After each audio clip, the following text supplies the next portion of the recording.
गंगणपते नमः। आप सभी का मेरे चैनल पर बहुत बहुत स्वागत है। प्रभु की कृपा आप सभी पर सदा बनी रहे। इस वीडियो में हम अमर सुहाग की कहानी सुनेंगे।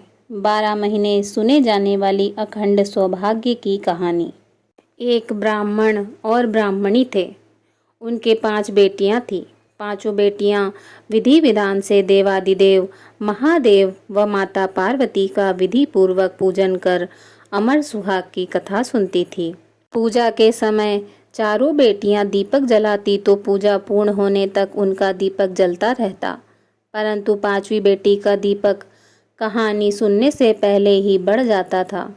यह देखकर 5वीं बेटी को चिंता होने लगी। सभी बहनों का दीपक तो जलता है, मेरा दीपक क्यों बढ़ जाता है। एक दिन 5वीं बेटी ने घर जाकर माँ को सारी बात बताई। तब माँ ने कहा, बेटा इसमें चिंता की कोई बात नहीं है, कल से तू दीपक में घी अधिक डालना। बेटी ऐसा ही करने लगी। कुछ समय पश्चात ब्राह्मण ने 5 बेटियों का विवाह कर दिया।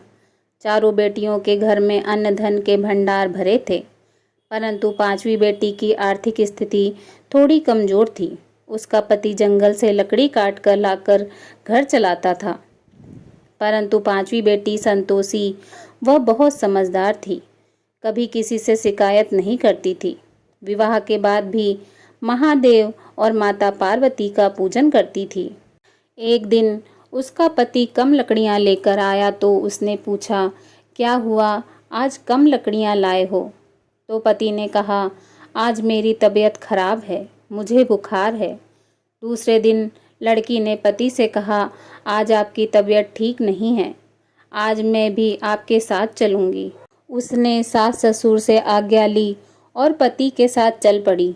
जंगल में पति की तबीयत खराब हो गई और पति की मृत्यु हो गई।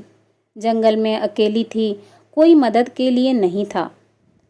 पति का सिर गोद में रखकर विलाप करने लगी। रोते रोते शिव जी और माता पार्वती जी को पुकारने लगी, हे महादेव, हे माता पार्वती, मैंने सदैव आपका ध्यान पूजन किया है, आपके सिवा मेरा कोई नहीं है। मैं घर जाकर अपने बूढ़े सास ससुर को क्या कहूँगी। लड़की का विलाप और सच्ची भक्ति देखकर माता पार्वती ने कहा, हे प्राणनाथ, इस निर्जन जंगल में हमें कौन पुकार रहा है, हमें उसकी रक्षा करनी चाहिए। माता पार्वती ने पूछा, लड़की क्या हुआ है, तुम क्यों रो रही हो। तब लड़की ने सारी बात बताई और देवादिदेव महादेव और माता पार्वती जी के चरण पकड़ लिए और विनती करने लगी।